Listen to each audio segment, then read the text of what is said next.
সামনে ভালো, কিন্তু সমাজের চোখে যেন খারাপ না হয়। প্রতিটা বাবা মা তার ছেলে যাই হোক, তার সন্তান সে তো ফেলাই নিতে পারবে না, কিন্তু সমাজের চোখে যেন খারাপ না হয়, এটা আপনাদের মুখ্য ভূমিকা রাখতে হবে।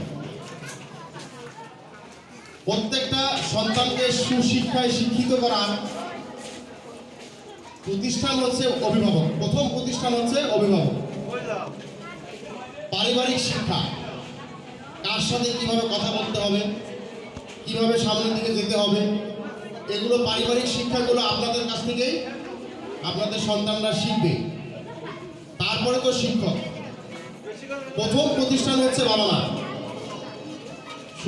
দশ সমাজ সবার কাজে আসে। আপনারা তখন গর্বিত হবেন যে আমার সন্তানরা আজকে এই পর্যায়ে গেছে, ভালো কাজ করতেছে।